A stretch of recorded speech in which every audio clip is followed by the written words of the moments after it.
কক্সবাজারের কলাতলী বিচের একদম পাশের একটা হোটেল সিমন।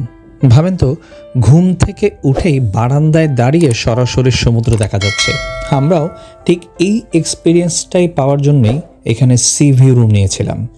সমুদ্রে হেঁটে যেতে বেশি সময় লাগে না, তবে অবশ্যই বলে রাখি, কোন হোটেলে উঠবেন সেটা একদমই আপনার বাজেটের উপর ডিপেন্ড করবে।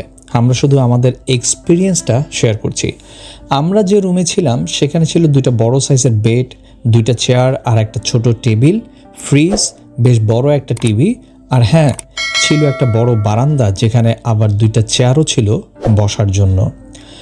বারান্দা থেকে সমুদ্রের ঢেউ দেখা, বাতাস লাগা, সিরিয়াসলি এই ফিলিংটা কথা দিয়ে বোঝানো যায় না। শুধু বসে থাকলেই মনটা ফ্রেশ হয়ে যায়। রুমের ডেকোরেশনও আমাদের কাছে বেশ সুন্দর লেগেছে, আর রুমটাও বেশ বড়। সাজগোজ করার জন্য বিশাল এক আয়নাও ছিল। রুমে যা যা পেয়েছি, 2টা পানির বোতল, 2টা কাপ, টি ব্যাগ আর চিনি, আর পানি গরম করার কেটলি, জামা কাপড় আর লাগেজ রাখার জন্য ক্যাবিনেটও ছিল, তাই জিনিসপত্র ছড়ানো ছিটানো রাখতে হয়নি। টয়লেটটা ছিল পরিষ্কার আর অনেকটা স্পেসি। গোসলের জন্য আলাদা শাওয়ার এরিয়া ছিল, সাথে বালতি আর মগও।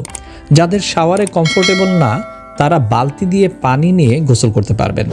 সাথে ছিল ছোট সাবান, মিনি শ্যাম্পু, শাওয়ার জেল, 4টা ব্রাশ, 2টা ছোট আর 2টা বড় টাওয়াল, আর সবচেয়ে ভালো লেগেছে হেয়ার ড্রায়ার ছিল। হোটেলের লবিটা বেশ বড়, আর আছে 2টা লিফট, তাই উপরে নিচে উঠানামা করতে তেমন ঝামেলা হবে না। ফ্যামিলি বা বয়স্কদের জন্য কনভিনিয়েন্ট। আমরা কাউকে বলছি না যে অবশ্যই আপনাকে এই হোটেলে উঠতে হবে। শেষ পর্যন্ত হোটেল সিলেকশন একদমই আপনার বাজেট আর পছন্দের উপর। আমরা শুধু আমাদের নিজেদের এক্সপিরিয়েন্সটা আপনাদের সাথে শেয়ার করলাম। হয়তো আপনার প্ল্যান করার সময় একটু হেল্প হবে আমাদের এই ভিডিওটি। আমাদের সুমা অ্যান্ড রবিন ফেসবুক আর ইনস্টাগ্রাম পেজটা ফলো করে রাখুন নতুন নতুন ভিডিও দেখার জন্য। আল্লাহ হাফেজ।